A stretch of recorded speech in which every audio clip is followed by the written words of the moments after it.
Can everybody hear me so far?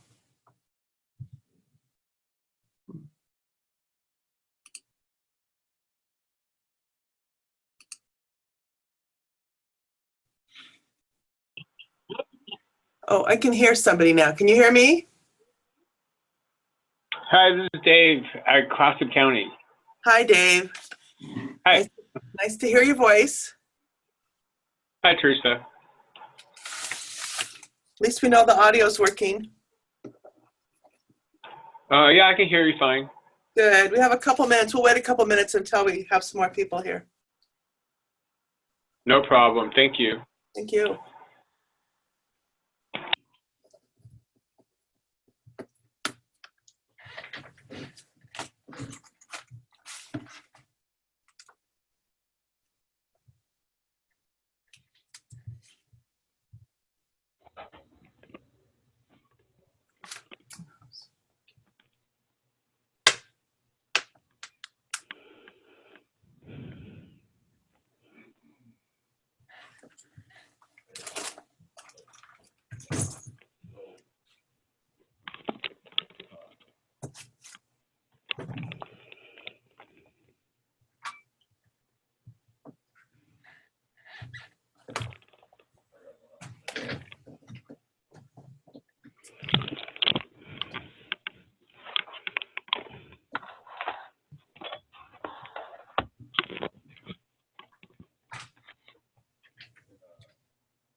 Marie, can you hear me? Yes. Great. Hi, how are you? Hi, doing well. How are you? Good. And then I also see S. Haynes. I'm not sure who that is. Sue Haynes. Sue Haynes. Hi. How are you? I'm good. I can hear you. How are you? I'm fine. Just waiting Good. for a couple more people here. Of course. I know David Course is going to join us today. Okay. Helps sort of co-facilitate some of our work if we decide to look at treatment plans. So I have a backup Okay. that I always do in these advanced calls because sometimes nobody has anything they want to talk about.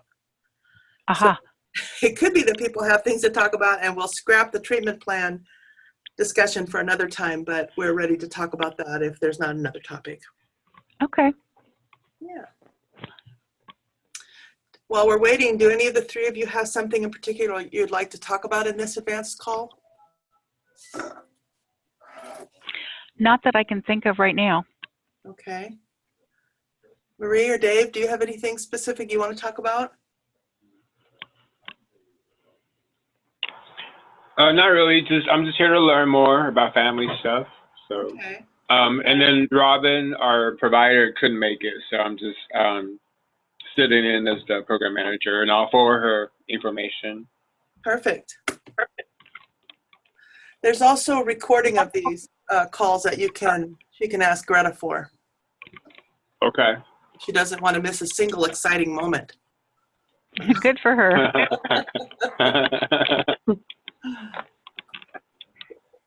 I haven't actually I did have a situation. Go ahead. I did have a situation come up recently where I was seeing a support person for the problem gambler and had them each come in the other day, and it turned out, as the gambler came in, it turned out that it looked like the support person also had some issues around gambling. Mm-hmm. So this is also fairly new, but maybe some ideas around how to get them both engaged and continue to be engaged in treatment. Yeah, so let's talk about that while we're kind of waiting for other people. And then we can, continue to talk about it when other people arrive, but we might as well get started. Mm-hmm. If that's something you want to talk about. So do either of the other two of you have any thoughts or input? Now 3 of you, there's Brandy is also here. Hi, Brandy. And Raul too. Okay. So the question is, that's on the table right now, is that bringing in important others or family members, and it's Marie that asked the question, right? About, about what about when you bring somebody else in and you find out they also have problems with gambling? How do you think about that? What do you do about that? How can you get both people to engage together in treatment? So I first want to just open it up to anybody who would like to make a comment about that. Hi, Zaida. I also see Zaida's here.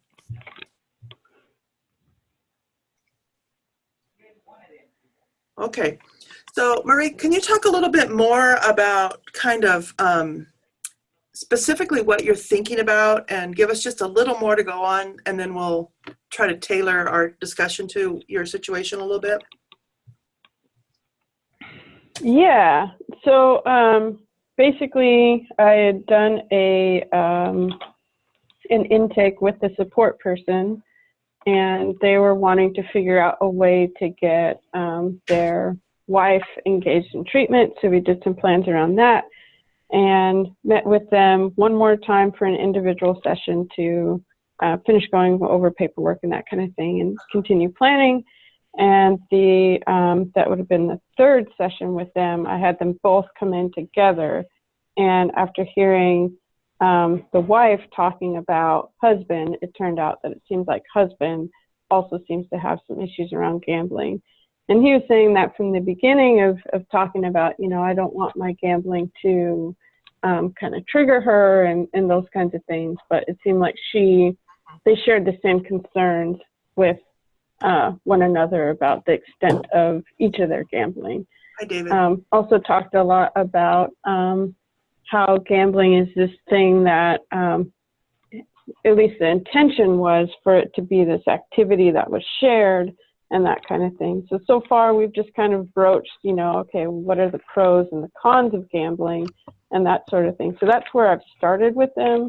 Yeah. But again, I'm just a few sessions in, just the first time I'm meeting with both of them together. Yeah.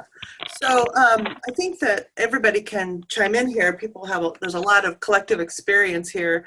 One of the things I'm thinking about, though, is how couples or families, or typically couples, I guess, can sort of share in the dream world and share in the sort of logic around gambling, so that at first, and sometimes it can be something that people sort of together count on, or think, well, when we win, or what's it going to be like when we're able to do X, Y, or Z with this money, and so on. So sometimes I think it's interesting how there's a shared dream world. And I also think it's interesting how one person might say, well, I want to continue my gambling, but I don't want them to continue their gambling. So I'm worried, and in some ways, if you think about it, 2 people could be somewhat in competition for that, unknowingly, in competition for who's going to be able to spend money around gambling as well. So, I mean, I think that happens with a lot of problems, whether, one person is drinking and is concerned about the other one's drinking, but doesn't feel like they want to stop themselves.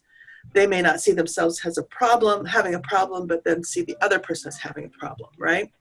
So that's the kind of situation you're walking into, right? Where they have started out enjoying it together. It was a fun activity. It provided something for them. It provided perhaps a joint, like I said, dream. It could be just a really fun thing that they would do together and it would help them get closer or whatever. And then it collectively, between the 2 of them, becomes more and more of a problem. So it starts as a solution to something. It starts as a solution to having fun, to ways to have fun or to connect or whatever. And then over time, as it continues, it starts becoming a problem. So like a lot of solutions, attempted solutions, they become the bigger of the problems as the attempted solution is continuing. So I was thinking about one of the things you might consider is externalizing the gambling right away. And talking, and I know we have done this before, but I'm not sure if you were part of these conversations. Were you part of the calls when we were talking about how to map the influence of gambling? I don't believe so. Okay, so let me think I don't know if I can pull that up fast enough to show you right off the bat, but one of the techniques that we use actually comes from narrative family therapy, and it's not that we're doing narrative family therapy, we just use this technique. And the technique involves first externalizing the gambling. So it's not I gamble, you gamble, it's what's the gambling doing in our family, or how is it affecting us? So we draw a big circle in the middle and we put the whiteboard, and we say, this is problem gambling. And then we say to the couple, how's it influencing you? What's the impact of gambling on your lives? So similar to motivational interviewing, which sounds like what you're doing as far as pros and cons and all that kind of thing, we're asking, so how has gambling impacted you as a couple? And then we would draw, lines from the circle and write things, and we want to write those things in active language. So they'd say, well, we used to have fun together. And so we would write in the board, the gambling's there. We'd say, well, gambling provided fun for the two of you. And it helped us connect. Okay, so gambling connected the two of you, or connects the two of you. It gave us hope that we would have more money in the future. So it gave you hope that you'd have money in the future. So gambling did these things, or does these things for you. And then you get also to things that are not so great. Well, it also costs a lot of money. So instead of saying it costs a lot of money, you would write, gambling takes a lot of money out of our budget, or takes a lot of money from us. We argue a lot about gambling. So gambling is causing arguments. And so we just look at what gambling is doing by being present in the family and in the couple. And then we map out both the good and the bad and everything, what the impact is, so that they can see not my gambling, your gambling, but when gambling comes into our relationship, this is the impact it has on us. Then you can start talking about, well, if one of you gave up gambling, but gambling could still get in the door through the other one, what would that be like? And so that you want them to get on board to challenge or face the gambling together. So just like they gambled together, you want them to come together to fight the gambling. And I think that's the sort of first stage of that motivational interviewing or whatever, is to get the impact clear, and both the positive and the negatives. And then they can make a choice to fight it together. But when one fights it and the other one doesn't, it doesn't work very well, right? So they need to do it together, regardless if one person were gambling or two people were gambling. They still need to fight it together. So then what do they need to do, or what can they do, or what are they willing to do to start challenging that gambling? So then you look at that same map and you can see, well, gambling takes a lot of our time. Okay, so we don't have as much time together as a couple. So one thing they might do that's very small but doable is that they might spend one evening a week, or one day a week, one time period a week, where they go out and do something fun that is not gambling. So you're not saying don't gamble. You're just saying let's sort of challenge the fact that gambling is taking so much of your time, and let's agree that the two of you will do something other than gambling. So you start looking at things that they can do that sort of start fighting back the impact of gambling together. And if you can get to that point and they can come in together, then you really can move forward. That's awesome. Sounds good. Thank you. Yeah, and this whole thing about mapping the problem, we did do that on another call. I should try to find that for you. It might be a recording that you can still get. Let me see which one it was, and if it was recorded, let me see if possibly Greta has it, because that would be a video for you. Maybe you would want to watch. Okay. Okay. Yeah, and I think this would map on really well to what I've already done with them so far. I It think really we sounds could like just kind of plug in. Mhm. Yeah. I think you're really going in the right direction. It would just give you another sort of bump in that direction or something to kind of organize that. And I think sometimes having something that kind of structures what you're doing, particularly if you need the whiteboard or whatever, it just helps you sort of get, figure out what exactly to do. Because it can be distracting with lots of people. Right. So the other thing is, Marie, if you end up wanting to do this route, and I can't give consultation on specific cases, but I can help you. So if you start this route and you want more to talk further with me about mapping, just email me and we'll have a telephone call and I'll help you with this on a telephone call. Okay, awesome. Thank you. Yeah, that's part of what we agreed to for this year until this consultation ends in December. But anytime up to then, I'm happy to call you and we can chat about that. Thank you. Okay, great. So what we started today with was just if anybody has anything they want to talk about, and as those coming in later have heard, Marie Duff wanted to talk about a situation she's dealing with in which two people are both gambling. One's concerned and wants the other one to stop, but after talking to both of them, she's discovering they're both having a problem with gambling.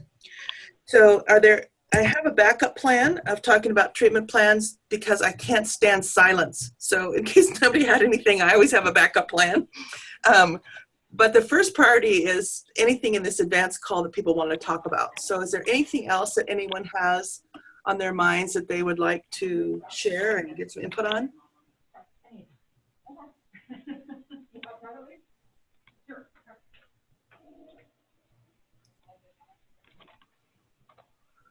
No, nobody? I'm going to leave everybody unmuted. So if you have somebody come in your office and start talking or have some noise, would you mute yourselves? That sounds kind of like an insult, but would you mind doing that if you can? And if anybody doesn't know how to do that, we can help you. But otherwise, I'd like this to be more collaborative where we don't have that many people here. We should be able to talk. And I see, David, you're muted already. Yep. Okay. Oh, and David, of course, is muted too. There's two Daves here, David and Dave. Okay. So, pardon? Oh, sorry. Do you want me to stay unmuted? Is that what you want? Yeah, unmuted. And David, of course, can you unmute yourself? Thank you. Okay, great. So before this meeting, we've been working with David on Lewis and Clark. We've been working with David around trying to figure out how the best way to do service plans. And we've talked about actually quite a bit. So in this process of working it through, I knew this call was coming up and David was going to be here. So I asked David if he would help us in this call and we could work together to talk about treatment plans for family members. So I really appreciate that, David. And so you be asking David, David's, of course, the authority on actually how we should do treatment plans. So really valuable resource to have here. And I'll be talking and presenting questions and so on. And David, please just jump in and correct me because I want to be corrected. I want to learn too. And, we can all kind of go through this together. Is that okay? It's okay with me, yeah. I mean, most of what I have to say is, at the end of the day, the best practices. I mean, outside of OARs, independent agencies are left to do what they feel is most relevant for their specific populations they're working with. But I do have some ideas, and I'm happy to share those. But as far as OARs are very kind of broad in order to capture that variability across the state. So. Okay, so we have the laws and then we have the regulations, and the OARs are the interpretation of the law that tells us what we have to do. Mm-hmm. And then we have the next level, which is a policy for an agency. So all agency policy has to follow the OARs and be consistent with the OARs, but each agency will develop their policies differently. So part of my understanding of your job in helping us is, first of all, let's make sure that we're meeting the OARs as best we can. And second of all, just as a really good advice giver in problem gambling treatment for being able to help us think through how might we do a treatment plan, and just some suggestions at the policy level. So part of the time you might be saying, this is what the state requires in the OARs. And other times you might be saying, well, I don't know, what some people do is this, or this might be a good idea, or have you thought of that? So as an advisor, right? So it really helped us at Lewis and Clark. We sat down with David for an hour and a half or so, and we talked about treatment plans, and it really helped us move forward. And so now we're at the stage of a draft. So I want to share some of the ideas about goals, and anybody can pitch in here, and then show you a draft and see what everybody thinks. So this is very self-serving. I want to know what y'all think. Okay, ready?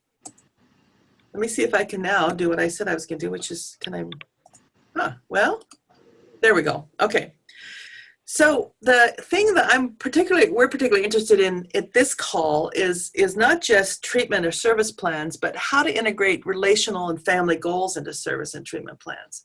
So a lot of times what I've noticed looking through files and treatment plans is that they're very individually focused, which totally makes sense. You've got to have individual goals around problem gambling. But what about the relational goals, and what do relationship goals look like, and what's reasonable, and how would you word them? These kinds of things seem interesting to us.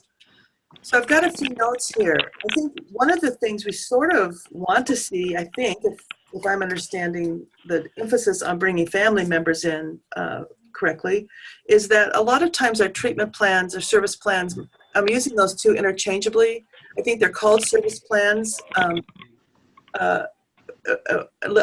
officially, but many of us have grown up professionally talking about treatment plans. So I'm using both words because they're interchangeable in many ways. They're just called service for the state. So and we may change, I don't know, so it might change next year. So okay, it might change. Who knows? It might be yelly, it might be yum. They're always changing terminology. Okay, but we get the idea. It's this plan. You say, what are we going to do, and what are our goals, and so on. So one of the things it seems like we probably want to see in most treatment plans is something about the goal of bringing other family members in, or important others in, to treatment. And I think that might be something that we kind of look for to make sure people are at least considering and talking with individuals about the importance of bringing other people in. Is that fair to say? Yeah. So how many of you already routinely put that on your treatment plan?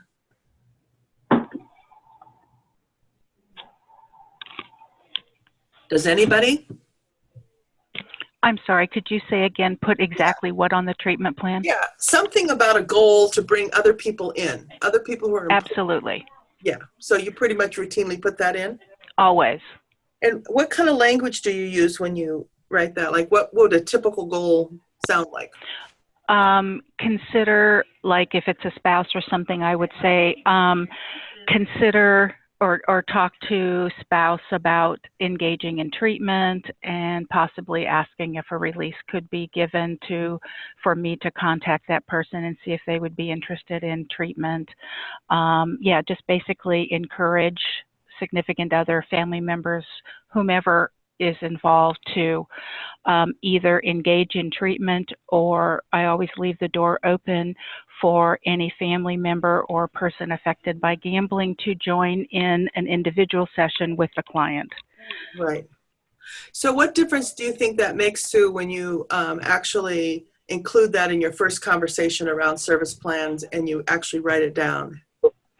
Well, my experience has been is that people are usually pretty clear. They either want somebody else involved or they don't. And I can't say it's actually made much difference, because either, you know, on the first time, well, actually on one client I can think, yes, he did end up bringing his wife in, but she didn't speak English, so it didn't help a lot.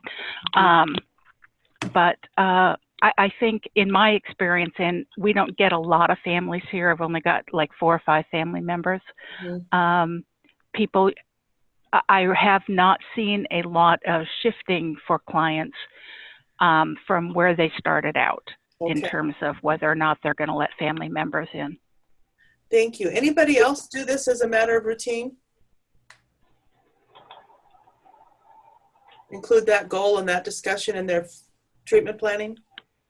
But I do think by bringing it up, I have had a couple of people bring a significant other in that they wouldn't have had I not recommended it. Okay, that's what I think too. I agree with you, Sue, with that point, because what we've noticed at Lewis and Clark, where we have had a pretty good, not as good as we want, but pretty good track record of getting family members in. I think one of the biggest things for us has supervisors and administration in that facility or whatever, in that treatment plan, in that agency, is that by continually reminding everybody that it needs to be on that treatment plan, it needs to be in that first discussion, it's not so much changed necessarily the families, but it's changed the clinicians. The clinicians are more interested, are more likely to remember and to think about and to encourage family involvement. And that's where we've gradually seen a little bit of change. So like you said, if you hadn't brought it up in a couple of cases, obviously it doesn't work every time, but you can think of at least a couple of cases where if you hadn't brought it up, it probably wouldn't have happened or happened as soon. Yes. So that's more about, or I'd say at all. Or at all. Yeah, so that's about the clinician being willing to see family members, thinking it's important, and remembering to bring it up and encourage it, right? I know a couple other people on here are, I know Zaida, you work at Lewis and Clark. Have you noticed that?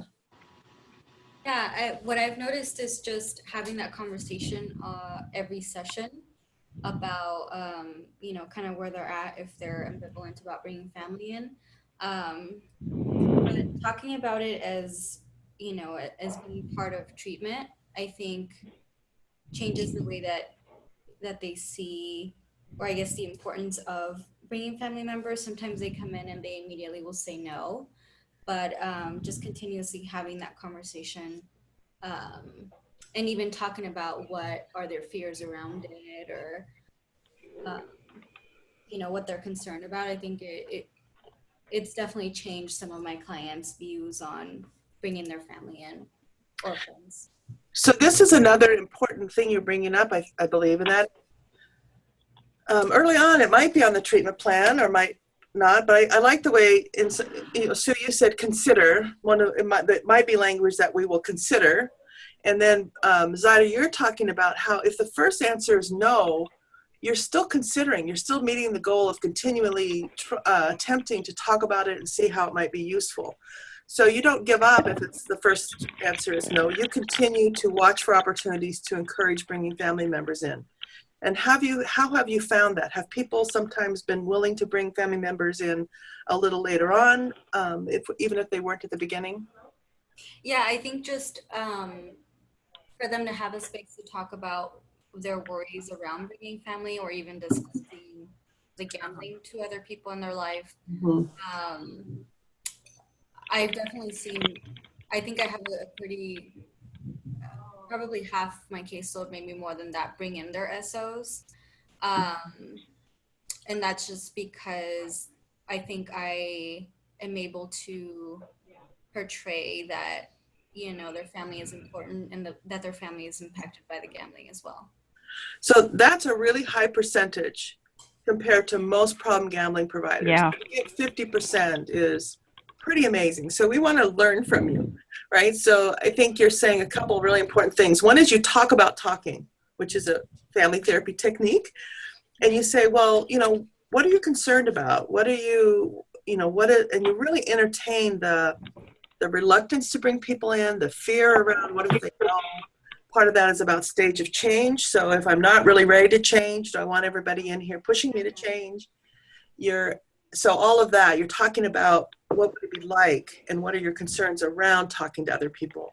And then another thing it sounds like you're doing is you're doing the attunement of the person who's gambling to the impact of the gambling on others that they care about, and sort of encouraging them to think about that impact and to be willing to have their family members get help.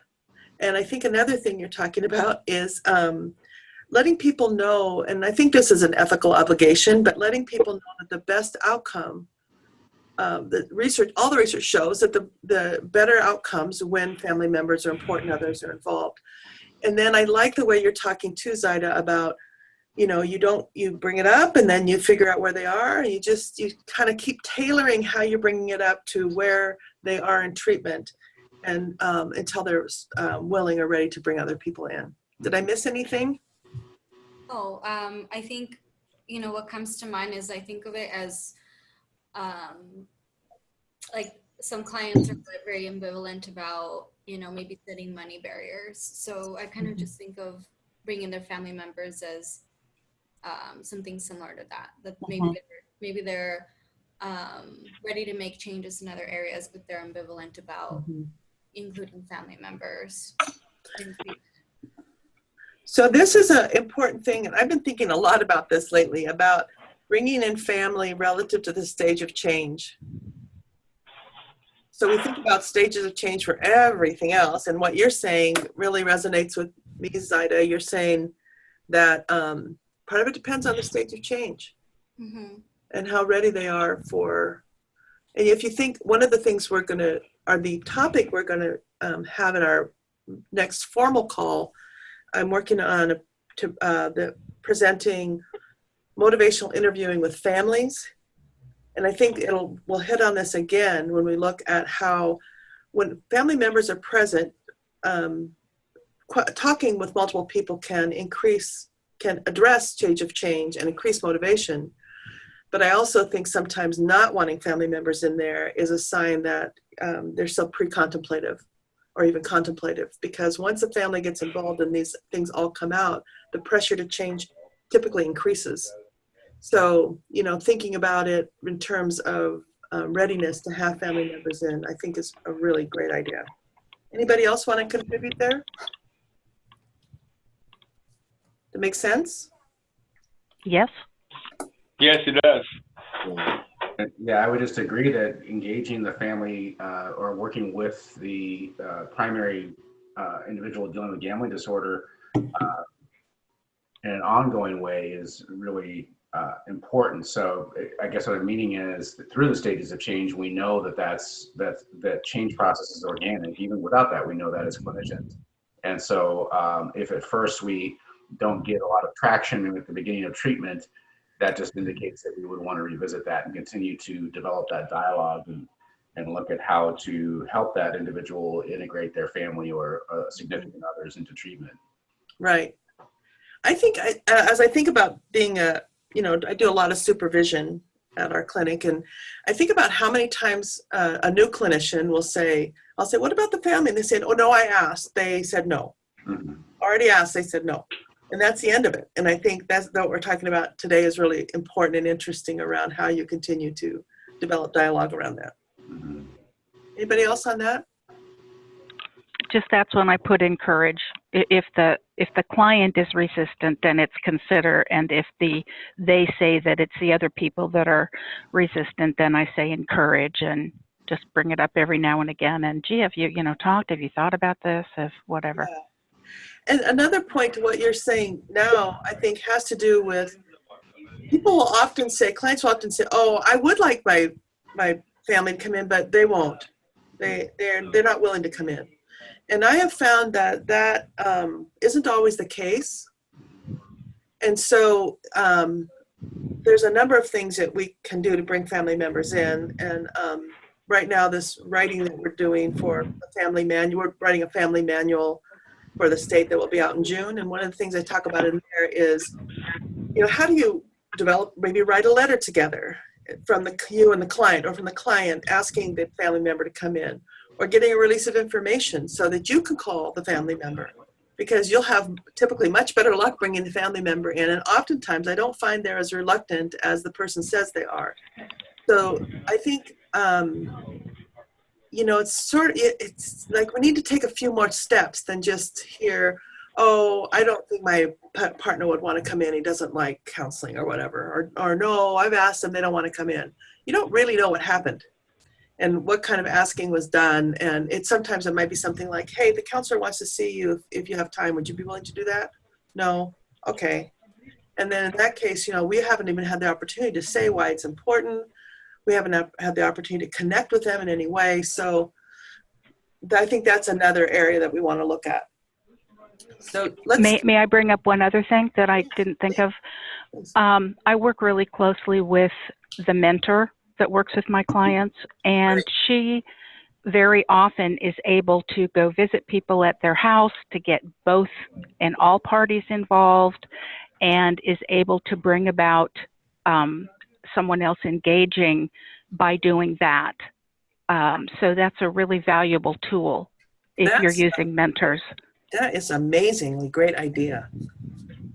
That's something we should really investigate because, I never thought about that. It works really well. And she can come back and say, yeah, that person's active in their alcoholism. They're absolutely closed. They're not going to. Or, hey, I met with the wife or the husband and the significant other was there and we had a really good session and they're interested in getting engaged. And yeah. Wow. That's really interesting. So let's, is anybody else doing that? Really pursuing that particular angle with mentors? Not to my knowledge. Okay.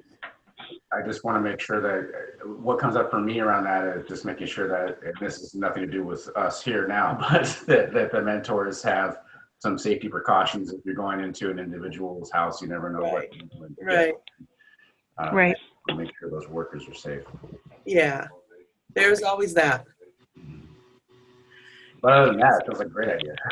That might be something we think about a little further as we work more systematically with the peer mentor groups and try to blend that goal with the state's goal and most of our providers' goal of bringing more family members in. Mm-hmm. It's a great and innovative idea. So thank you for that. Mm-hmm. Incidentally, on our workforce development survey that when we surveyed all of the system, we had about 55 respondents. The top desire from our systems clinicians is getting more information, skills, and training on engaging the family member. Mm-hmm. So we know you guys want this, but Teresa's doing a great job with it. So thank you. Yeah, so we still need to do a lot more work, and maybe we can talk about providing, more specific training on that. But at least today we're touching on it as a goal. So the other thing is, whenever you're setting goals, to me, you're co-constructing those. So one of the things I think we make mistakes on is, and our agencies often ask the clients what their goals are. And then we immediately write down in their own words. And I know we're supposed to use their own words in a lot of agencies. The problem with that is sometimes people conceptualize the goal in a way that's not necessarily the most helpful. So for me, what we work with supervisors and stuff on is how do we co-construct or talk about the goals together in a way that by the end of the discussion, the goals emerge in a way that, yes, it's the individual's goals or the family's goals, but it's also something that we understand is a goal that's going to be a goal that makes a difference, a goal that's important. So, for example, somebody might come in and say, well, I just need a job. If I could just get a job, then I know I could gamble less. And so, you might put down the goal, get a job. Well, getting a job is nothing to do with therapy. It can be. You can have certain things that might prevent you from looking for a job or keeping a job. Those things are therapy goals, could be therapy goals. But actually finding a job is not something that we actually do. We don't help people with resume. We might in cases, but you know what I'm saying. We're not a job placement service. And so that might be a goal that doesn't really help you go anywhere. Where maybe you would co-construct a goal that's something more like, so you might say, well, tell me a little bit about that. What is it how do you think having a job would help you? Well, I think it would take my mind off of gambling so much. It would give me something to do besides gamble. So then you might continue to talk about, taking your mind off of or having something to do besides gambling. And as you're talking about that being important, then you maybe come to a goal that says, I want to increase the activities, non-gambling activities, where I'm doing something other than gambling. Now that's a goal. That's a goal you can do something about, right? Because that's in our domain. So sometimes we're developing goals or constructing goals with clients when families are present, but the member who's gambling is not. And I think at the very beginning, Marie, you brought up this person, I think you said that the first session, the client, no, it's down here, I'm sorry. The family was the family was present. One person was present, but the other family member who they saw as more problematic in their gambling was not present. So how do we think? Right. So how did you think about constructing relational goals when the family wasn't present? I mean, when the gambler wasn't present. Sorry, like I made myself a tongue twister here. Yeah, so that's kind of the sort of extent to what I'm doing at this point. Is I'm not working with gamblers on their individually yet, but they're getting me started working with support people first. So that's been most of what I've been focusing my treatment plans with them around. Is they come in talking about things like lack of trust in the relationship and feelings of betrayal and communication troubles and those kinds of things. So I think with support people, a lot of what I'm focusing on with the treatment plans is around kind of those relational goals, and as well as establishing boundaries and stopping certain enabling behaviors and those kinds of things. Right, and then I think the challenge is to set the goals for things that they can control. So you could set the goal of increasing trust, which is, you might be able to do some things about increasing trust if you don't have both people there, but it's really hard to really reach the goal of increasing trust, for example, if you don't have the other person willing to or present to cooperate with that, right? Because otherwise you say, no matter what they do, you're going to increase trust. Well, nobody's going to do that, or no smart person's going to do that, right? And how are you going to measure that? Yeah, and how are you going to measure that? But if you have something about, decreasing what we're not calling them enabling in our group anymore, we're calling them protective behaviors. So if you're saying, or whatever you call them, that I'm going to decrease protective behaviors or something like that, or set boundaries, you're the one that's setting the boundaries. You're the one that's deciding how much money you're going to fork over, right? So those are much relational goals because they have to do with what I'm going to do in relationship to another person, but they're things I can control. And they're things that you as a clinician already know will help the problem gambler. So they're related to the problem. They'll help everybody in the system. They're not selfish. They're not just goals for one person. They're going to help the whole system. And they're things a person can control. So this same thing here with when you have the person's gambling, but not the family. So if you were to say the person's gambling, would say, I just want my partner to better support me. That's tough to do if you don't have both people there. But if you're really just talking about, I want to be able to, impact my family more positively, then that's something you can work on. When everybody's present, it's a little easier. Then you can kind of get everybody's goals, and you can get agreement on the goals. And even the point of getting agreement on the goals is a pretty big intervention. So if you can get everybody on board for agreeing on the goals, you've already, got them somewhat in the similar stage of change, at least on some things. You've gotten agreement that that's how they mutually define a problem. And you've got a vision, a collective vision for what it's going to look like when they take the next steps in change. That's huge. So of course you want to, this is the one you most want, is the relational goals when everybody's present. Okay, so I'm going to keep going just so we don't run out of time. I think we're fine. Oops, let me see how I do this again. Okay, so we talk a lot about recovery and discovery goals. I don't know if other people do that, but this has really been helpful to me to look at the difference between discovery and recovery goals.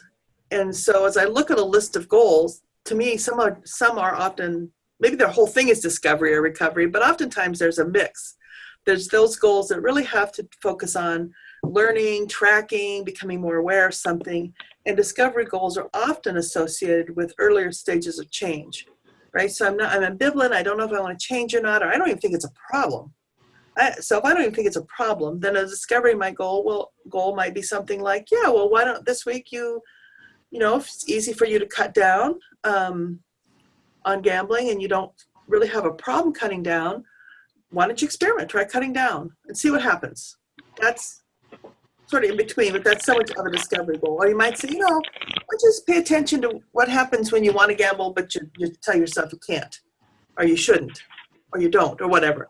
And you find out, I get really anxious and I get upset and whatever it is. Recovery goals really are focused much more on change.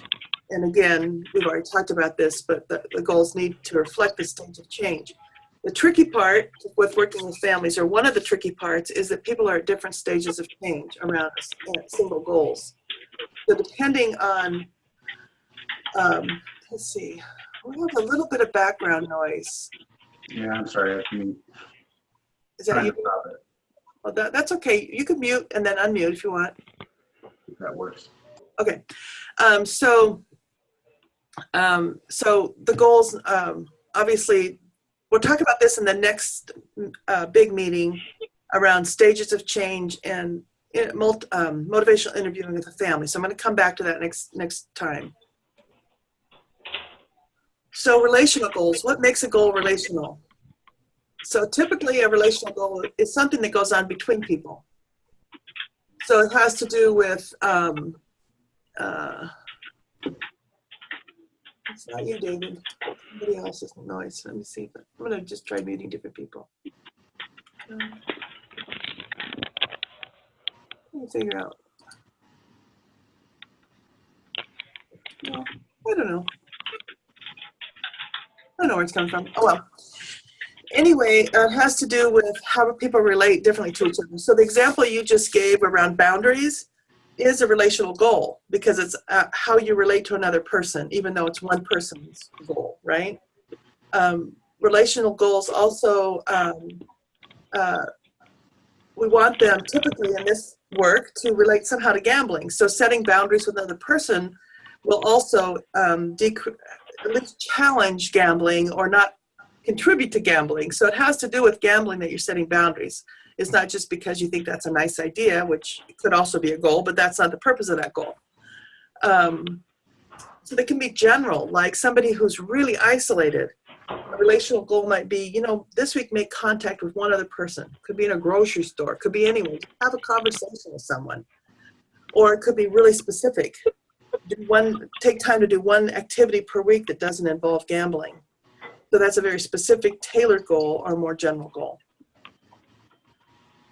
Continuing to go on here. So then when I think about, this is the part I really struggle with, is the difference between goals and objectives. And so I'm going to play around with this and see what everybody thinks. So what constitutes a goal? And I think a goal is at a level of change that is more of a process change, that has to do with a type of change that will create difference in a lot of categories of somebody's life. So a goal might be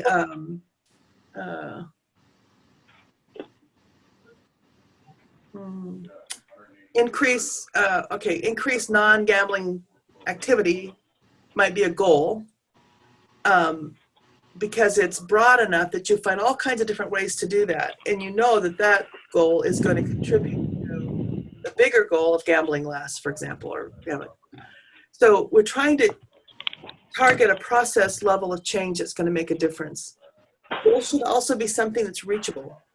We have to know that it's possible.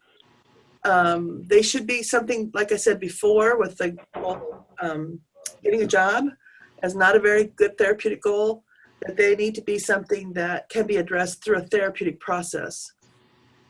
We, in this field, we do a lot of gambling less, doing this less or that less, but whenever we can, it's more productive and helpful to put things in positive terms. What will I be doing more rather than what will I be doing less? But I mean, you still have both, but don't forget the positive form when possible. And like I said before, process oriented. So it's going to be more about how we relate to each other, what kind of goals we have for changing our, I don't know, dynamics, than it is going to be around specific things like they need to go Safeway more often. And then, of course, related to problem gambling. So I'm going to keep going here, and then I'm going to show you an example, and we're going to play around with the example. So objectives, when we get to objectives, for me, it's always hard. It's like, what's the difference between a goal and an objective? And you know this, David, because I asked you this 3 or 4 times when you were meeting with us. And we kept going back and forth, yeah. Going back and forth. So we'll probably go back and forth here too. But I want to show you. I gave it a try after our talk, and I want to show you what we got. Uh-huh. So we think, is this correct? The objectives should be specific and measurable, right? Yep. Should be something that you can say, this is what it looks like. And it's not a huge step necessarily. It's a step towards the goal. So, and it's something that in a month or 2 months or 3 months or whatever, you can go, did this happen? So what we were doing really wrong on our treatment plans at Lewis and Clark was our goals and objectives were so broad. They were things like abstinence from gambling. So then we go to do our reviews, our outcome reviews to see how did things go. And we might have a person who was abstinent from gambling for 6 months and had 1 relapse. And we said, nope, they didn't meet their goal. Now, if we'd filled out the form that says how did we do 2 months earlier, they would have met it. So it's sort of like, how do you measure, when you said it's so huge, how do you measure steps towards the goal? And so one of the suggestions you gave us, David, was, maybe we say they'll go at least 1 month without gambling. Now that's a goal that's measurable, specific. If they go a month without gambling, that's a big deal, because that means they can go a period of time again without gambling. So something like that, that's specific and measurable and reasonable, can then we can look back and say, yes, they had these 2 relapses, but in the meantime, they've gone 3 months and 6 months without gambling. Now, we really legitimately can say they met that goal. That doesn't mean we wouldn't set another goal that says they want to go 6 months without gambling, but that objective is met at that point. Does that make sense? That's right, David, right? Yep, okay. So we're looking at typically incremental steps towards goals. And I think we were taking our goals and then using these very broad objectives that were like a one objective to meet this big goal. And we want to then, and one other thing David helped us with was this ability to estimate a time frame, not necessarily for the big goal, but for the objective. So let's say that we think, okay, they need to disclose the debt to family members. And we say, that'll be able to do that in 2 months. And so what we're saying is building trust might be the goal.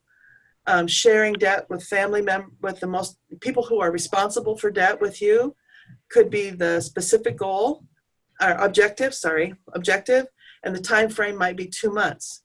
So we expect that as therapists, we can, in the next 2 months, encourage and get this person to agree, and then we can facilitate a disclosure to a person who's equally responsible for the financial debt.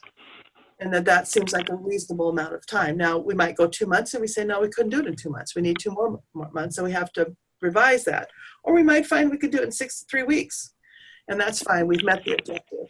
But we're trying to say, a lot about how long would this take us?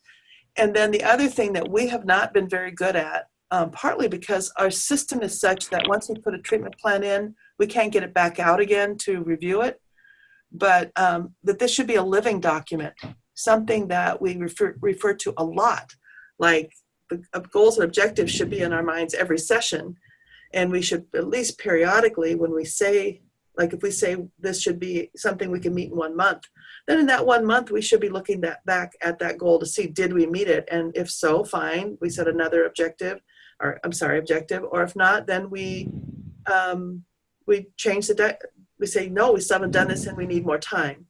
So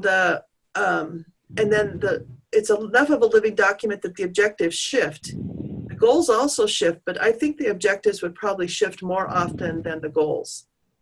But I'm not sure about that. What do you think, David?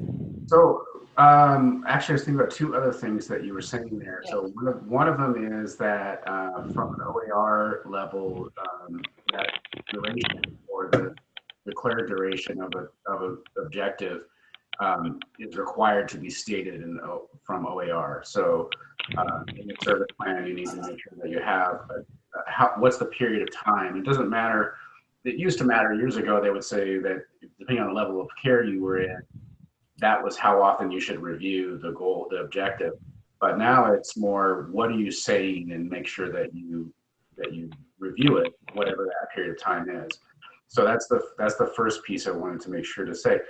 Another piece is that if, as far as OARs or compliance, which I'm not compliance, but compliance would look at this when they do an audit in your program, is that if you have, and this is the golden thread, which I'm sure all of you have heard about. So if you do have an objective on your service plans, which you need to have, your progress notes are required to have some kind of an addressing of that objective. So, and you were talking about reviewing, Teresa, and there's two different levels there that actually are going on.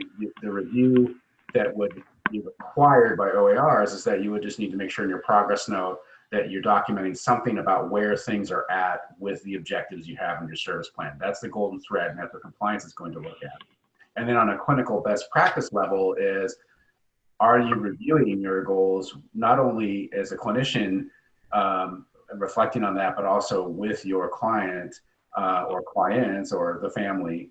Are those getting reviewed? Because that really helps to continue to move or work with the clients or the family on their recovery orientation or moving forward in treatment. And sometimes they're not moving forward, and that's okay. But talking about that is also part of the clinical process. And that's why I love so much about what you're saying about the process orientation to setting up your objectives. It's a very important part of service planning. So those are hugely important things. So just to make sure we've got them, you're talking about this, what you're terming a golden thread for compliance, and that is that and I don't think I'm very good at checking this, so I'm gonna be better at checking this. That I really check the notes against the goals and objectives. And I think that as a practitioner I do that, but I don't know that as a clinic or an agency that we necessarily check that all the time, or that we really prompt our clinicians to continuously do that. That for one thing, I mean, you're talking about as being compliance oriented, but it's also super good compliance based because it's also good practice, right? Right. So if you think about like how often you get lost, and you think, what are we working on? What are we working on? And or like you'll go in and you'll think, okay, these are some objectives I want to work on, and the thing goes completely different direction. That's going to happen sometimes. But when you see that for weeks on end, where now it's spinning off in some other direction, and you don't even remember, and the family doesn't remember the individual, what the goals and objectives were, then that becomes problematic, right? Because you can kind of, not that you can't change them, you might find something out and you say, oh, wait a minute, that was way off. I got to go back and change this. And you do that with the family, but just to lose track of them is a real problem. So how can we make sure that we have those treatment plans readily available to us before every session, that we address them in our notes after every session? Not that like legal, I don't think you mean legalistically, like every single thing has to be addressed and you have to write it down, but there should be some way to say, see, I was working on this here, but when I talked about these in my notes here, it addresses whatever the goal is. I think if we get legalistic about it and we start saying you have to write every goal and what you did that session for every goal, then you run the risk of interfering with the therapeutic process or just developing sort of notes that are not necessarily meaningful, but you could do that. So, I agree with you as a clinician. It depends on the compliance specialist that you may have doing a review on what they might come back with around that. So there are some EHRs that will automatically drop your treatment plan service goal, your goals or your objectives actually, into your note. And then you don't necessarily, as a clinician, have to do that work because you're working with the client, and that's what you need to be doing. And that's what we know as clinicians, as clinically trained people on this call, that's what we need to be doing. But from a documentation perspective, depending on the compliance specialist doing the review, I don't want to get too much into that because this is more of a clinical focus, but I want to make sure people know that that reviewer may say, are you addressing your goals somehow in every session? And if you don't have that on your progress note, how do we know you're doing that? Yeah, so I think what I was wondering about is that when I was sort of trying to think about or say was that it could be written in a variety of ways as long as it reflects it. Yeah. Versus like having it mechanical where you put, these are the 3 treatment goals, how did I address this each session? Although you could do that, it's just, how do you do that without, you know, I don't know, maybe it's too much in the weeds here, but it should be clearly reflected. Let's just leave it at that it should be clearly reflected somehow. And your agency might decide to ask you to actually list the objectives on each progress note, or that they might help you watch for making sure that you've addressed the relevant issues. Anybody else want to say anything there? I think that's, in theory, are really important and so on, but I'm not sure as a supervisor if I always catch that.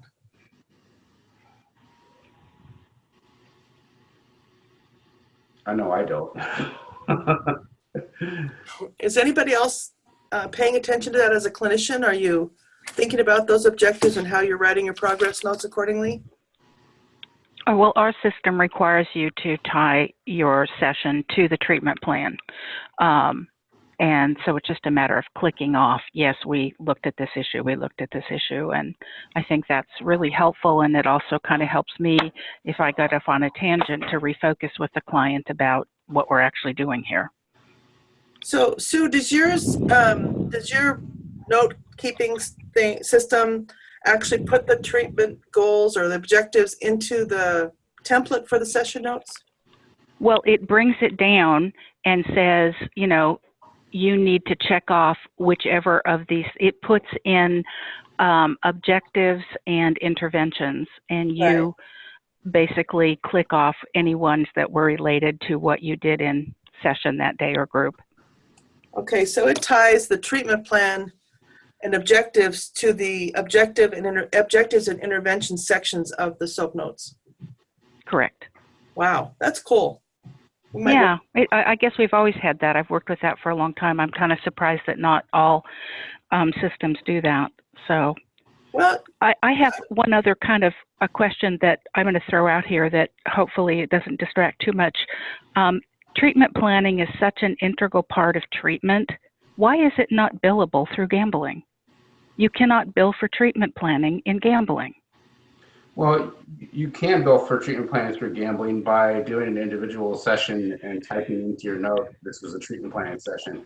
However, that being said, as of January 1st, you will have a separate code. Oh, really? So this is Sue, right? Yes. We'll address that at the training next week. Perfect, thank you. Yeah, but you could always do that, right? I mean, you could have always just do individual, right? No, this is a treatment planning session. Okay.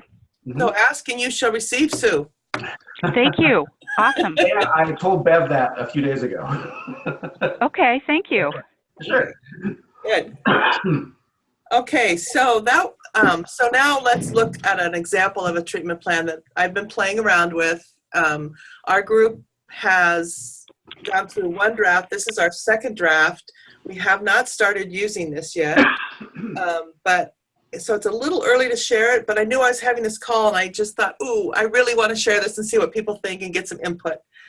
So what we've done here is we've separated individual and relational goals. Now, we may or may not need to do that, but the reason we decided to do that is because we want all the clinicians to think about relational goals in their treatment planning, because we're constantly working on integrating family work into treatment, and that's been a major focus of Lewis and Clark's group here. So we want to just highlight that, have you thought about relational goals, and what are the relational goals? So we separated them into two sections, individual and relational goals. Now, that gets a little complicated because sometimes you have individual goals for people who are not problem gambling. So we might, one thing we didn't put here is sort of whose goal it is, but just for the sake of it here, we added this section on, is it a discovery or a recovery goal? And then we highlight whether it's a discovery or a recovery goal. And that's partly for the clinician to think about, what am I aiming at here? Is it just to figure something out, or is it because, the person's ready to change? And also for the client. I'm gonna wait for some background noise. Okay, so what I'm most concerned about, so we've got the timeline for these goals, which I think is pretty straightforward, and then we've added the modality. What are we planning? Are we gonna do this in an individual session, a family session? Are we gonna do this across both individual and family sessions? So that we do a little planning on who's gonna be present and who we need in the room to meet the goal. So the part I'm most interested in getting feedback for, and David, this is the part I've struggled with most, and because we talked about it, is the objective or objectives. So you've got the goal and then the objectives. And I want to see how we're doing relative to operationalizing goals. That make sense? Mm-hmm. Yeah. Mm-hmm. So the first one is, let's just take a relational goal, since this is a family therapy call. So the goal is to protect the family finances from gambling. That seems like a reasonable, pretty typical goal for the family, is you don't want them gambling to take all the money. And it's because we're asking them to do something, or they're agreeing to do something, it would be a recovery goal. Even if it's early in treatment and the rest of it's all discovery, setting up a money barrier would be a recovery-based goal. So rather than have the objective set up money barriers, we would go one level more specific and say destroy credit cards used for gambling, or destroy all but one credit card, or something like that. So it's very concrete. Is that about right, the right level, David? Or would we want to say something more like establish money barriers, e.g. destroy a credit card, or, you see what I'm saying? So this is the best practice suggestion would be if you added one more column. Technically you have to add a couple, but so if you added one more column that you might want to call means, right to the right of objective. Okay. And so your objective might be protect. So your goal is protect family finances from gambling. Your objective is create money barriers. Your means are destroy credit cards. Okay, so or means, or could it also be a strategy? Yeah, strategy might be good. Strategy. Okay. So I had strategies in there and couldn't figure out if we wanted. So let's try that. What you're doing is going from broad, which with the goal, to specific. And can you go to kind of an intermediate, because it's not necessarily behavioral or some kind of an action or a quantity. I know. We call those interventions. Yeah. Okay. Mm-hmm. Yeah. Mm-hmm. Sorry, go ahead. Interventions could be, if you're in, you could even split that into what are you doing in session, what are you doing in between sessions. So in session would be your interventions, what kind of therapeutic modality, specific strategies are you using? And when I say modality, I mean not necessarily what you have in that column there, which is the type of therapy, but specific conceptual frameworks, et cetera, interventions that you're using within therapy. But then the other interventions would be those that the individual or the family are doing in between sessions. And so destroy credit cards would be something they'd be doing in between sessions. During sessions, you're going to be doing something else. Like, what are your clinical strategies in session to work with money barriers? So then you have two prongs of, you have your in-session work, your clinical work, and then the more behavioral or strategic actions that the client might be taking in between, or the clients or individuals, however you want to frame that.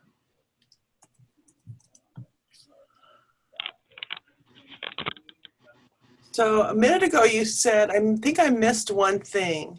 You said the strategies I think I heard you say the strategies would be, So you could actually use strategies and intervention. I mean, it's up to you how you want. You could. And this is all just best practice pieces, but strategies and interventions, you could have two different types within that one column. Both, so you don't necessarily have to have a separate column, but if you want to, so the what you did in session and what the client is doing between sessions. So you can. I guess I'm finding myself concerned about the room you have on your page. Mhm. kind of a mess there, isn't it? Well, I can fix that. Oh, Okay. I think that's why I was saying you don't need to have an extra column because I don't. you're worried about the space. Yeah. Okay, let's just take care of that. I know you really aren't all interested in collectively watching me format. As fascinating as it is. So you would say maybe individual goals, the type of goal, the objective, the intervention you'd use in the session. So this would be in session, right? Yeah. Separate it out with in session and between session. Right. So you could even get really clinical there. So I had a colleague in the past that was trained in a lot of the way that they were trained to do service plans was using a lot of very clinical language, and getting more into this, working collaboratively with your client, it's ideal to use language that the clients would be able to get their self into or their selves into. And if we get too abstract in our naming our interventions, it just doesn't work for them. Yeah, I agree. I think that you don't want it to sound all clinical, like you're performing something on a person. And maybe that's where this should be strategies, because interventions sounds more like, to me at least, sounds more like something that's going to be done to someone rather than strategies for what we're going to do together. And maybe that would be. Now, some of these things you wouldn't know the between session tasks yet, right? Well, that would be a place where you might be able to work collaboratively with your client and Sue, use your new billing code starting January 1st on on working with them on whatever they want to do. So you could create an objective of creating money barriers, and then working collaboratively with the client, or I like your language, Teresa, co-creating, co-constructing. So co-constructing what that would look like in between sessions. So for the client, like, what does that look like for you? If we're creating money barriers, what do you think would be helpful for you to do in between sessions to do that? And then hearing from them what that might be. So they might be say something like, well, I don't want to keep any more than, $20 in my pocket. And clinically, if what we know about that client, if that seems high, we might want to work with them in an MI strategy to lower that amount, right? Like, if 20 would be what they would gamble with, how can we lower that to 5? So that would be a way to work with that. And I want to make sure everybody knows, I don't by any means think that I'm the be-all expert on this. So if you have other ideas or approaches to this, please share them, because this is not the OAR level stuff. So. Well, the other thing that I do that's kind of related is, because a high percentage of clients that I work with have ADD, and I have ADD, I always write out a post-session plan that kind of goes through, when their next session is, what group they're attending, what sorts of activities they have agreed to work on Like that. between now and when we next meet, and I hand them a hard copy. Yeah. And that has proven to be really helpful for both me and the clients. That's such a good idea. Do you have a form that you could share with people? Sure. It just says post-session plan with their name and date and numbers. So, okay. Well, we can do that ourselves. Yeah. 2, 3. So I'm going to do these 3 things or whatever. Great. Because I just find that, you know, the minute people leave, it's out of their mind, they're done. Right. And if they don't have something to refer to bring them back to what we discussed and what they're agreeing to do, nothing ever changes. Right. Okay, so that's such a good idea. I love that part of these calls. We get great ideas. Anybody else have ideas? Is this resonating with anybody else? Hello?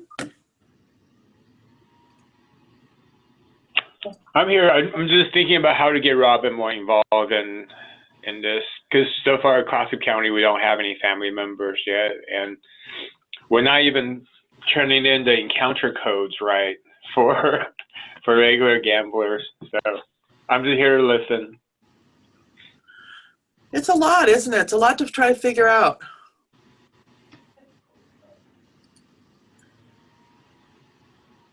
Okay, so with this level,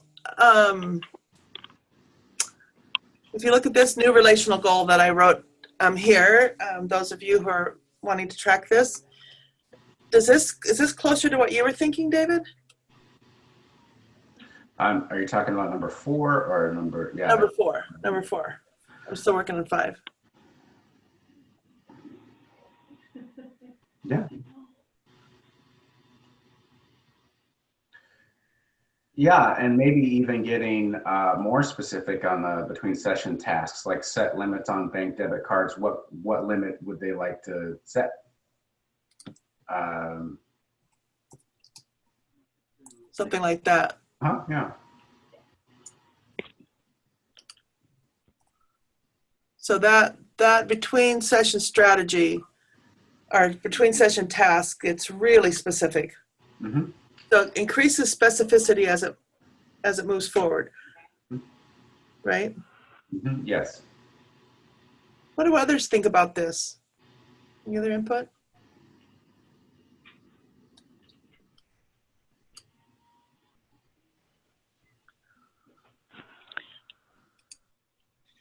Well, I can suggest a couple of other tasks.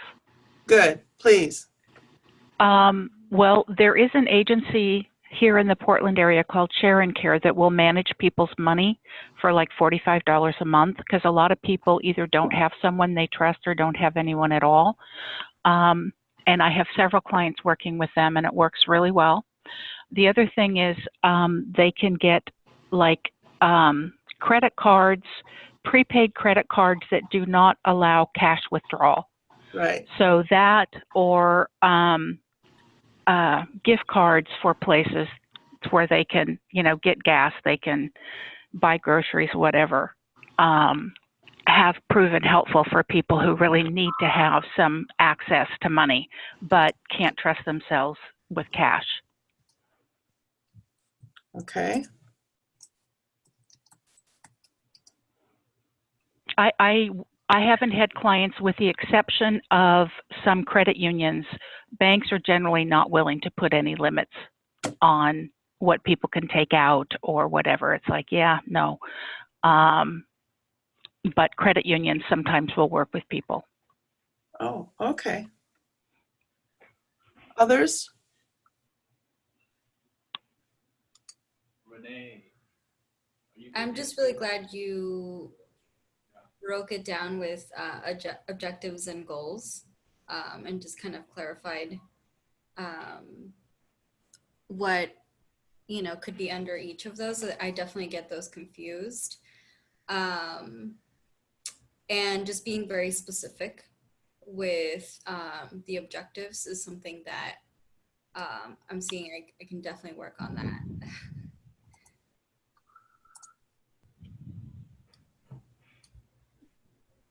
Good. What do you anybody else want to comment on this before we close this piece up?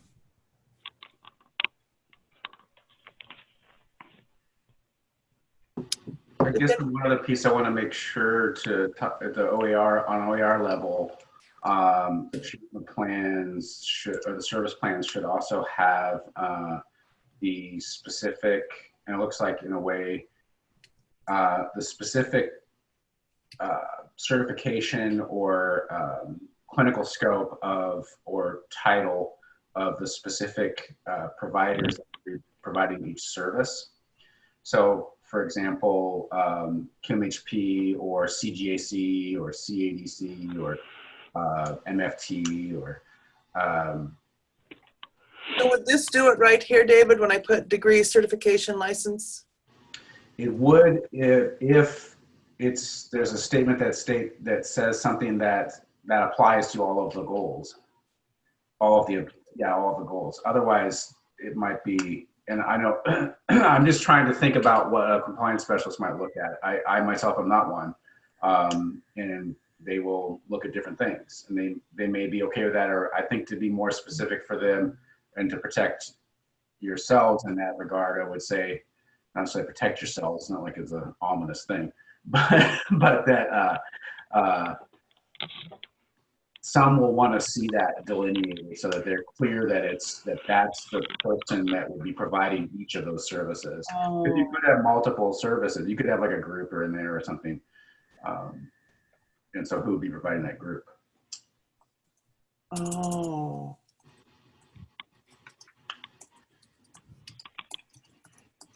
So in fact, you could have something like group psychoeducation, which I don't know.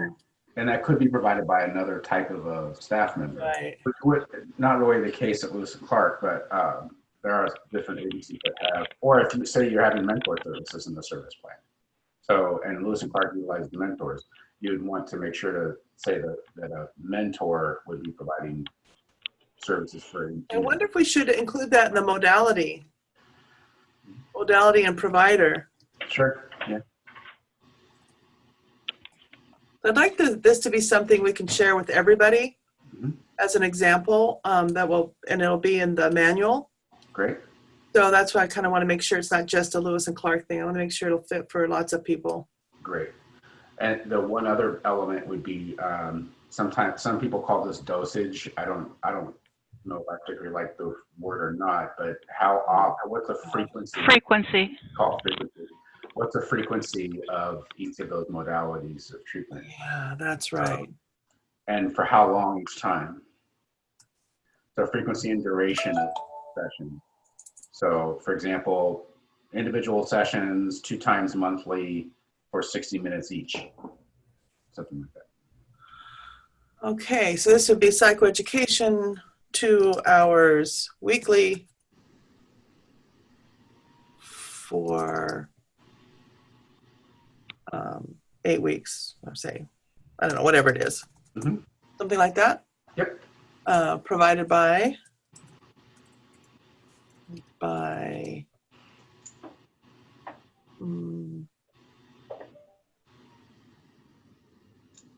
don't know. Certificate or the degree would be QMHP or, yeah, QMHP. NCGC or whatever. So I'll have to think of that.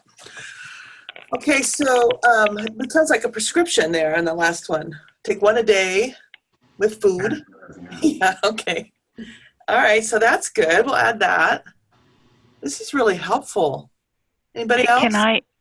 Yeah, I'd like to ask one more thing. So I have always, no matter where I've worked, started treatment planning with the problem, goal, objective, intervention. And I'm kind of wondering, it appears that that's not required. I'm wondering what other people think about that.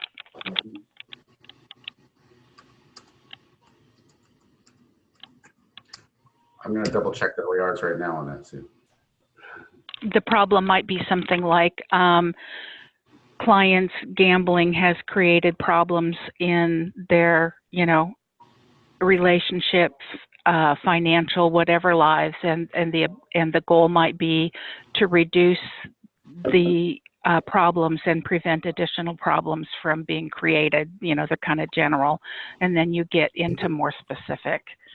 Is kind of, but yeah, identifying a problem, I have always been told was essential, and it's kind of interesting that it's not here. So obviously it isn't essential. Well, no, not obviously, because I just am working on this as a draft. So it could very Okay. well be that I should have had that in there. That's why I'm really wanting everybody's opinions as providers in the field so we can catch whatever is missing. So that's a great question. And David's looking it up. So Okay. That used to be in there. I remember that. It's not there now. So I'll read to you what's there now. If I can see where the starting point of this is. I don't want to read you everything.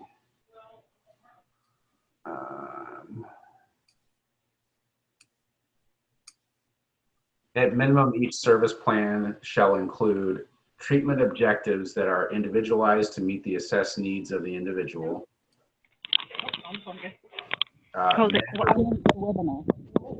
Specific and schedule for service and support delivery, including expected frequency and duration of each type of plan or support. Let's wait a second till Sue's back here. Okay. Good, are we good? Okay. Could you repeat that, David, in case anybody missed it? Yeah, so at minimum, each service plan shall include treatment objectives that are individualized to meet the assessed needs of the individual, measurable for evaluating progress, specific services and supports indicated by the assessment shall be used to meet the treatment objectives. A projected schedule for service and support delivery, including expected frequency and duration, so that's all in there, of each type of plan, service, or support. The credentials of the personnel providing each service and support. So we have that. A projected schedule for reevaluating the service plan, how often you're going to review that. Provider shall document each service and support in a service note. So basically, Sue, to answer your question, is that the problem statement itself is no longer required in the OARs. Okay. However, as a clinical best practice, I mean, I was trained that way as well. You know, I think many of us were. And some templates in EHRs, actually, that's, you got to put that in there. It's required. Right. So I think it's a good idea. Yeah, I do too. I think it's helpful. So collectively, do we want to do it like this, where we have the problem, the goal, the type of goal, the objective, the strategy, the between session task, the time, the modality, provider, frequency, and duration? Mm-hmm. Is that, what do other people think? Does that sound like something we could share with the rest of providers and feel good about? I guess I always have to kind of weigh time taken to create a document, because it takes away from time spent doing therapeutic things. Right. And I think for me anyway, I would probably simplify that I probably wouldn't put in type and, but I think that offering them as an option, if they're useful for people, awesome. If they're not, then they don't need to use them. Of course, yeah, nobody's mandating anything for sure. And I have no business mandating anything for sure. Okay. Definitely. So I'm just saying, is this something that we could say, you know, over time, because I want to include this in this family manual that I'm developing or working with, and as an example. But I wanted to not just do that because we haven't used this yet. So we'll be using this the next 6 months, and that'll give us more input before that comes out. But I thought, what better group to ask than you all who do this every day and have expertise in this area. So you would, other than this type, there's nothing else you cut, just the type? Well, I guess I put strategies, time, modality, frequency in the interventions. Those are all in interventions. Like I would say, client will meet weekly individual sessions from this time to this time by, you know, a licensed gambling person. Mm-hmm. I would simplify it and just have one column like that. And the other thing is that for EHRs, they're already set up. You don't have the option of adding extra columns. And they're limited on what kind of verbiage you can put in very often. Okay. So I know I could not possibly, even if I wanted to, use that format in our EHR. It's just not an option. Right. Okay, so those are important things, and I think the main goal here is, well, there's two goals. One is I just wanted to get some kind of a treatment plan that we philosophically agree on as far as how to operationalize it, and that it meets the OIR. So I think we've done that. And then the other goal that we haven't spent as much time here, but that I'll spend time on, is making sure we all have some language and thought about relational goals.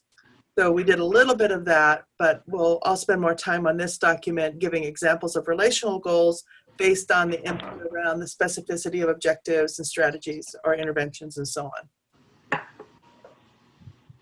Thanks for hanging. And that's really helpful. Sorry. Yeah. Well, no, don't be sorry. That's great. So that really helps. All right, anything else? We have 2 minutes. Is there anything else anybody wants to cover or mention? I've appreciated these advanced calls because the advanced calls have been more like work sessions. So from one of the advanced calls, we ended up developing a whole group that's been meeting for almost a year now, maybe 8 months, on multiple family group strategies or planning. And so that group is almost ready to launch a multiple family group as a pilot. And so that came out of these advanced calls. Today we did a lot of basic sort of work, collective work on treatment planning. So I think that's, for me, those advanced calls have been helpful that way. And then the other way we had hoped to use them, that I think we got a little bit in today, is for specifics, like the one that you brought up at the beginning, Marie, about, I think it was Marie, yeah, about having the couple come in and so on. So we have 2 calls left. The next one is in, when is it, David? Is it November? October, November? I'm sorry, I'm not sure. It's on my calendar. Let me quickly look on my calendar. I will. I should know these things, but I don't. No, I should know. I'm the one that's, yeah. I have to be there, so I should definitely know. Mm-hmm. Let me just see if I can find it on my calendar really quickly. Well, it's not in May, that's for sure. Why does it say May? Hold on. Oh, that's the wrong calendar. Okay, well, it'll come out. It's in October or November. I can't remember which. And then we have a final advanced call then the month after that. And then that's it for this year, unless we decide there's some specific thing we want to work on or come together relative to, like a specific training or something, then I think everybody's open to doing that. So it might be that we spend some time next year doing more work on engaging families or something, but that will be really up to David and Greta on figuring out if they want to do that and so on. So hopefully that gives everybody up to date. Let me just look one more time to see if I can have it. I found it. So okay. The next advanced call is scheduled for November 29th. According to the That's the last one or the second one? That's the last advanced families call that's on this schedule, 10 to 11:30, November 29th. The family therapy learning session and forum, our next one is October 25th. There we go. 10 to 11:30. Okay, so October 25th is the next formal one. That one we're going to be talking about motivational interviewing with families. And then the final one we'll leave open for any topic that you want. And if we don't have a topic, I'll have a backup topic like I did this time. Great. Okay. Thank you. Thanks, everybody. Now, David, do you have everybody's names for the CEUs? For who participated? I'll make sure to write them down right now. So, and Yes. Brandy and Raul, are you on the line still? Or they looks like they were there for part of it. Okay. Teresa, can I get your email? I'm sure I have it somewhere, but Yeah, that's I don't know where it is. Sure, it's TER. Actually, I'm going to write it up here on the screen. You still can see my screen, right? Yeah. Okay, I'm going to do this. It's easier probably for you to see it written than to try to.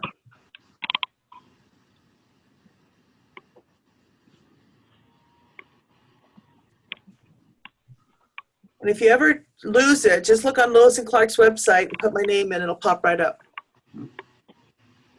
Thank you very much. Thank you. Great stuff today. Thank you. Good. Okay, everybody. So, David, you have everybody? Can we all hang up, or you want to wait a Do I second? have everybody? Yeah. All right. Thanks, everybody. We'll hopefully see you next Thank you. time. Thank you. Thank you, Bye. Teresa. Bye. Okay, thank you. Bye.